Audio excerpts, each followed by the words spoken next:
In the early 1800s, the British Empire sent thousands of convicts to the far side of the world, to the barren coasts and wild frontiers of Australia. Many never returned. Some vanished into the wilderness, and one man, Alexander Pearce, would go down in history for the heinous crimes he committed there. Alexander Pearce was born in County Monaghan, Ireland in 1790. Like many Irish of the time, he grew up in poverty, struggling to survive in a land where opportunity was scarce and hunger was common. By his early 20s, Pearce had already fallen into a life of petty crime. In 1819, at the age of 29, Pearce was convicted for theft of shoes and sentenced to Australia for 7 years. He was placed aboard the Castle Forbes, one of the many prison ships that carried Britain's criminals to Van Diemen's Land, present-day Tasmania. Upon arrival, Pearce was assigned to work like any other convict, but he proved to be difficult, committing multiple offenses. For these crimes, he was sent to one of the harshest penal settlements in the world, at Sarah Island in Macquarie Harbor. Van Diemen's Land in the 1820s was a brutal place.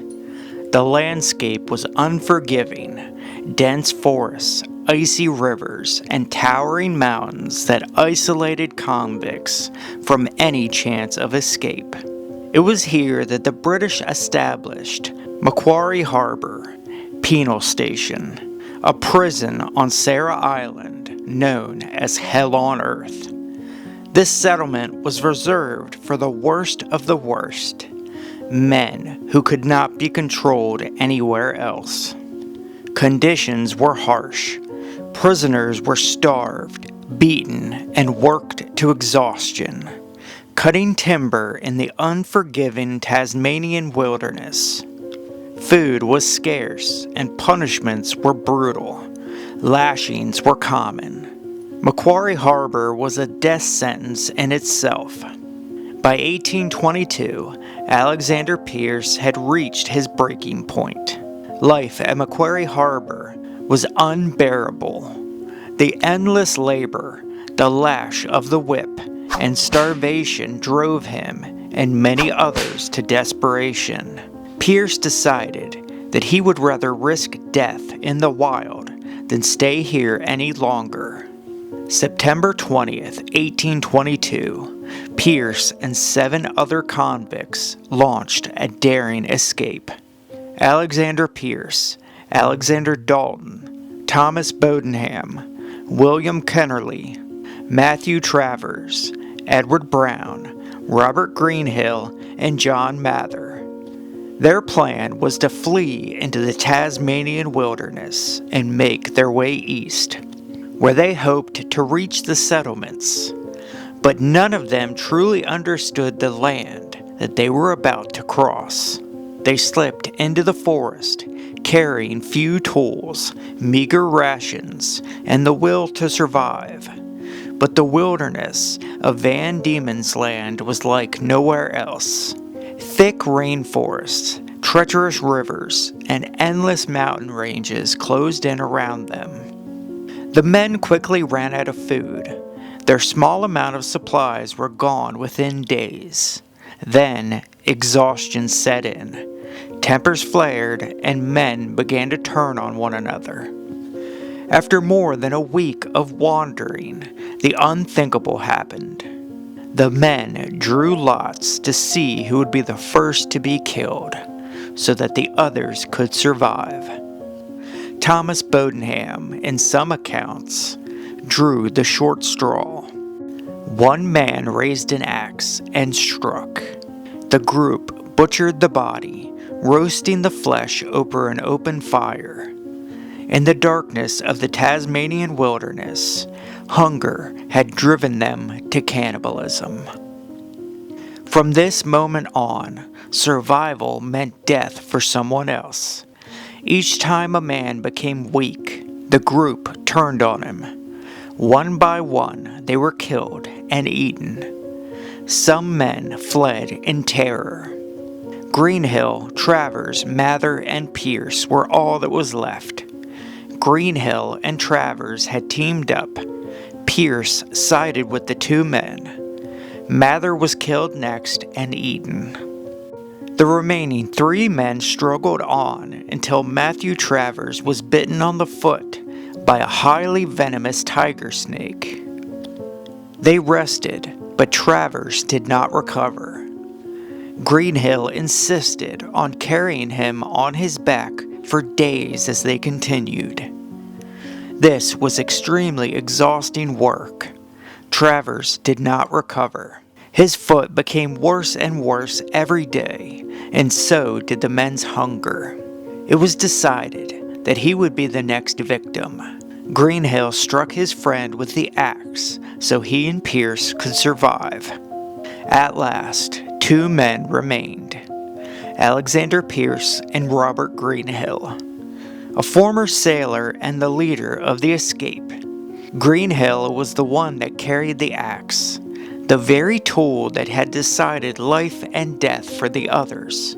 But Pearce knew that as long as Greenhill had the weapon, his own fate was sealed. One night, as Greenhill slept, Pearce took the axe and killed him. He was alone at last. He fed on the body of his final companion before staggering onward through the wilderness. After weeks in the wild, Pearce finally reached civilization. Starving, filthy, and half-mad, an old friend of Pearce found him eating one of his lambs. Pearce joined his group. They survived by stealing sheep. He was later captured by authorities. When questioned about what happened to the other escapees, Pearce told his story. It was so grotesque and so unimaginable that few believed him. They assumed that he was lying, protecting the others while they made their escape, or that he was simply insane. He was sent back to Macquarie Harbor, but the nightmare was far from over. To the authorities, Pearce was a liar, a thief, and a troublemaker, but not a cannibal. He had been on the run for 113 days, and half of that was in the wilderness. Pearce was returned to Macquarie Harbor once again. He found himself locked behind the walls and back in chains. He endured the same endless cycle of hard labor, starvation, and punishment. But inside, he knew one thing. He had survived once when none of the others had, and he could do it again. Pearce's time back in prison was short-lived. His hunger for freedom led him to escape once again. He managed to escape with another convict, a young man named Thomas Cox. Unlike the first escape, there was no band of desperate men, just two fugitives alone in the wilderness.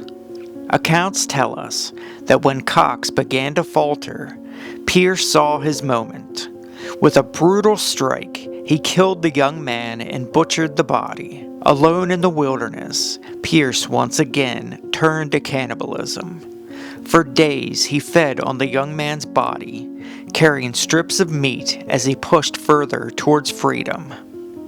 He was recaptured within 10 days of his escape. When searched, authorities discovered he had uneaten food and human flesh hidden in his pockets. The evidence was undeniable. At last, the officials of Van Diemen's Land could no longer dismiss his story. His second escape attempt had proven the horrible truth of his first escape, and now authorities had no intention of giving him a third chance. His dark journey was nearing its end. In 1823, after his second escape, Alexander Pearce was once again dragged before authorities. He gave a full confession, recounting both escapes in chilling detail. He explained how hunger drove men to kill, how he survived while the others fell, and how in the end he alone had to endure the wilderness. He admitted to murdering Thomas Cox, his final companion, and consuming his flesh so he could survive. Pearce was charged with murder and sentenced to death. There would be no sympathy, no clemency, and no chance for escape. The authorities were determined to make an example out of him. His crimes were too severe, and his story was too monstrous to allow him to live. On July 19, 1824, Alexander Pearce was led to the gallows in Hobart. Witnesses described him as calm. His final words were reportedly, "Man's flesh is delicious. It tastes far better than fish or pork." A moment later, the life of Alexander Pearce, the convict who defied the prison system, defied the wilderness, and horrified the entire colony, was ended. Pearce's story spread across the world, becoming one of the darkest stories in the history of Australia. To this day, the name Alexander Pearce stands as a grim reminder of what desperation, hunger, and isolation can do to men. In the endless forests of Tasmania, he found freedom for only a short time, but the price of that freedom was written in blood. I want to thank y'all for watching, folks. I hope you enjoyed, and we will see you on the next. Peace.